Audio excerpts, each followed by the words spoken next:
Salut! Avant d'aborder les armes à distance qu'il faudra préférer en cas d'épidémie de zombies, vérifions quelques points à ne pas oublier avant de choisir son arme. Nous avons très certainement tout un tas d'idées reçues dues aux nombreuses références que nous tirerons de films, séries ou encore de jeux vidéo. Nous allons devoir préciser certains détails afin d'être le plus avertis possible et éviter de commettre une erreur qui pourrait nous être fatale. Tout d'abord, nous serons d'accord sur le fait qu'il sera tout à fait aisé de tuer un être humain avec une arme à feu, pouvant endommager de nombreuses parties du corps, tandis que le zombie, vous ne le tuerez qu'en tirant dans la tête. Maîtriser une manette ou une souris n'est pas la même chose que de maîtriser une arme à feu. Si vous n'en avez jamais manipulé, partez du principe que vous serez au début un mauvais tireur. Donc prenez le temps de vous entraîner si vous désirez vous protéger avec. Autre chose à leur propos, à l'heure actuelle, le monde possède un nombre incalculable de munitions. Nous ne nous soucions donc que très peu du ravitaillement, cependant, au long terme, vous tomberez forcément à court, et vous vous retrouverez avec des armes totalement inutiles. Quoiqu'un petit coup de crosse bien placé, ça peut encore nous sauver la vie. Mais à moins d'avoir les connaissances et le matériel nécessaire à leur production, réfléchissez bien aux disponibilités des munitions de l'arme que vous choisirez.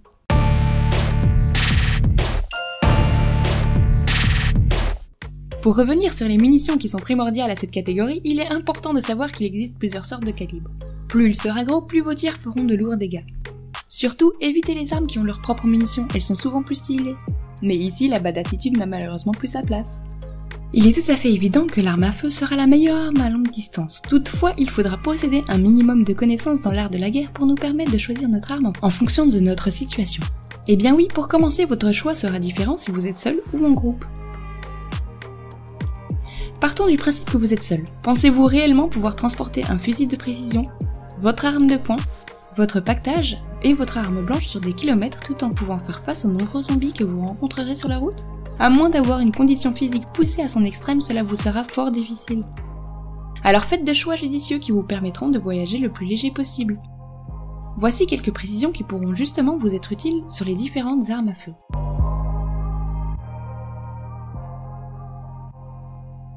Je recommande l'utilisation de cette arme uniquement si vous faites partie d'un groupe. Elle sera idéale en soutien. Cette arme étant assez imprécise, mais ayant une bonne cadence, elle vous permettra d'appuyer les tirs de vos amis.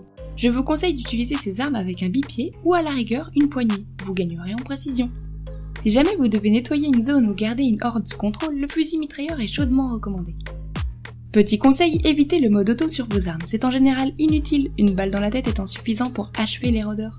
Faites tout pour économiser vos balles.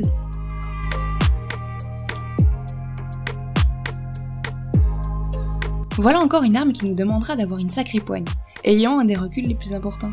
Attention car les cartouches de cette arme sont assez grosses, donc pas très idéales pour vous déplacer. Certes, si jamais vous vous retrouvez coincé avec en face de vous plusieurs zombies qui tentent de vous bouffer, le fusil à pompe pourra aisément vous sortir de cette fâcheuse situation en les propulsant devant vous. Et voilà, votre passage est dégagé. Mais n'oubliez pas, faites toujours attention aux têtes intactes qui essayeront de vous mordre le mollet. Le fusil à pompe est une arme à feu de courte distance. Plus vous vous éloignerez de la cible, plus les billes qui forment sa munition se disperseront. Pas évident du coup pour toucher la tête à longue distance.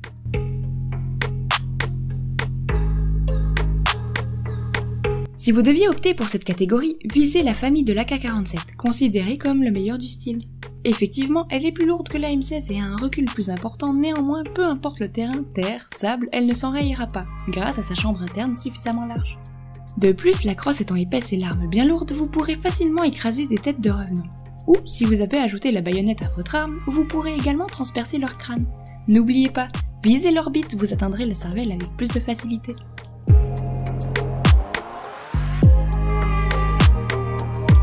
Si vous êtes aguerri au tir, voici à mon sens l'arme idéale. Il faudra tout de même vous entraîner. Une balle tirée par gâchette appuyée, donc prudence, les munitions coûtent cher, rappelez-vous.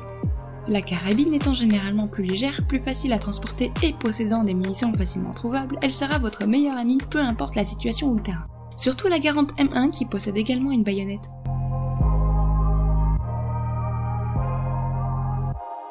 Malgré le fait qu'il soit léger, petit et facile à transporter, ce ne sera pas aussi simple que vous le pensez. Il vous faudra une très bonne adresse au tir pour parvenir à toucher le crâne des zombies. N'oubliez pas que même s'ils sont lents, ils bougent. Avez-vous déjà tiré avec une arme de poing ?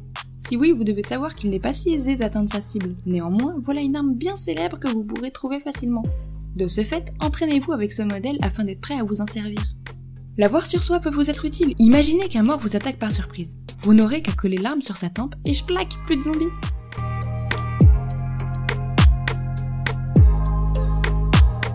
Il est évident que cette arme sera difficilement productive si vous êtes seul. Par contre, en groupe, il est même primordial de posséder une personne possédant un incroyable sang-froid afin de tenir la position de sniper.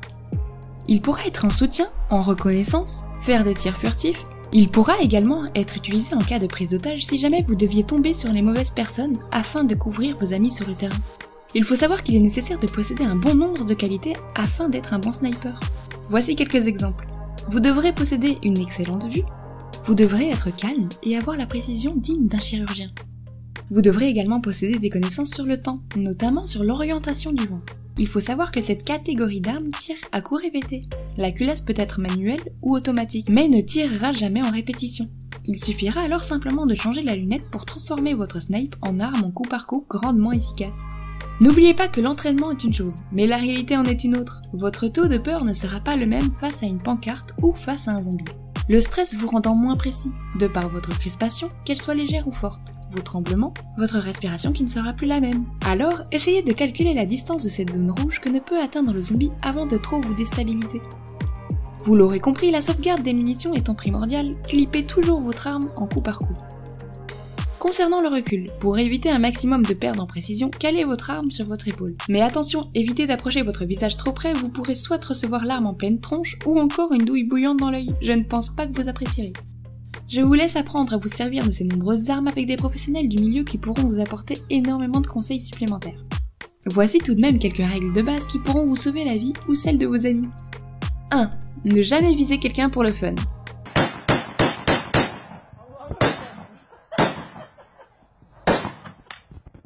2. Toujours garder le canon de l'arme vers le sol. Keep going. Alright, there you go. Put on safe and stay! Oh, sorry. Fuck! Sorry! 3. Laissez votre majeur sur le long de la culasse jusqu'à ce que vous soyez prêt à tirer.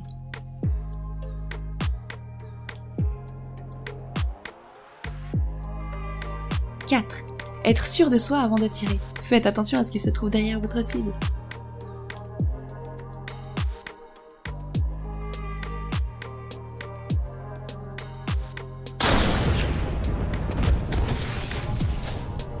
5. Faites attention à votre doigt lors de l'évacuation de la douille, évitez de vous le broyer. Ow! Oh my god! 6. Ne pensez pas pouvoir tirer au jugé, prenez le temps d'utiliser la mire.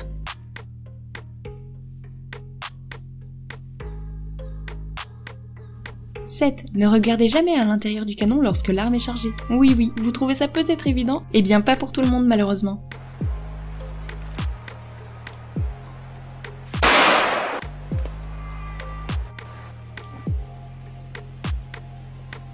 Évitez de tirer près de votre oreille ou celle de vos amis. Les tirs sont des explosions, n'oubliez pas, ça vous rendra très vite sourd.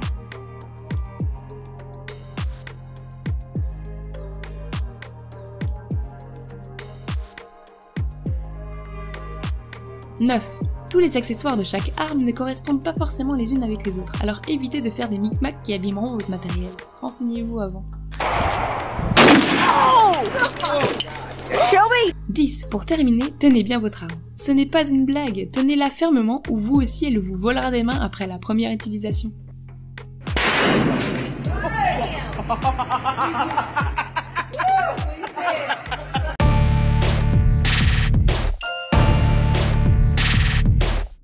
Oubliez bien entendu le lance-pierre ou son ancêtre la fronde. Ils ne seront pas du tout efficaces, à moins que vous soyez d'une précision hors pair et que vous ayez une force herculéenne. Non mais plus sérieusement, ils manqueront grandement de précision et de puissance.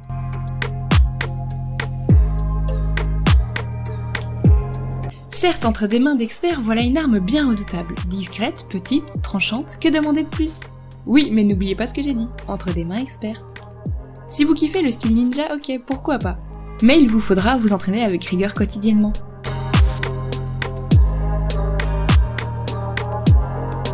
Comme pour le shuriken, il faudra vous entraîner quotidiennement pendant des mois avant d'espérer pouvoir atteindre une cible aussi précise que le crâne.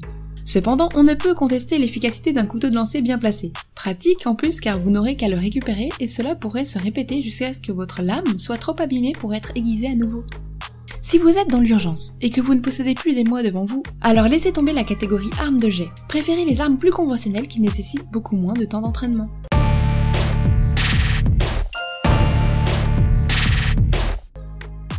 Peu importe si vous possédez l'arc le plus high-tech qui soit, si vous n'êtes pas déjà archer, alors préparez-vous à un très rude entraînement qui ne cessera pas, devant maintenir votre niveau de précision et également entretenir votre forme physique.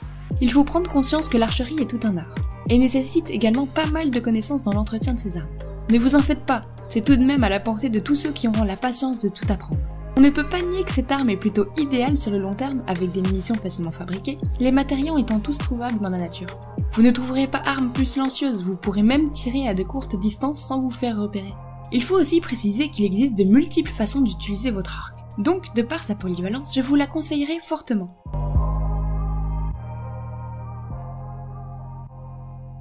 De par sa puissance et sa précision, cette arme est capable de transpercer le crâne d'un zombie à 300 mètres. Cependant, encore une fois, une bonne adresse est requise. Mais cette fois-ci, pas plus que pour un fusil. Cette arme, à mon sens, remplacerait un fusil de précision parfaitement. Ne l'utilisez évidemment que pour un seul zombie, le rechargement étant fastidieux et assez long. Généralement, vous pourrez y intégrer un viseur télescopique qui pourra vous rendre encore plus précis. Personnellement, je laisserai cette arme au campement sur les murailles pour la protection des murs, car elle est assez lourde et encombrante, donc pas idéale en déplacement.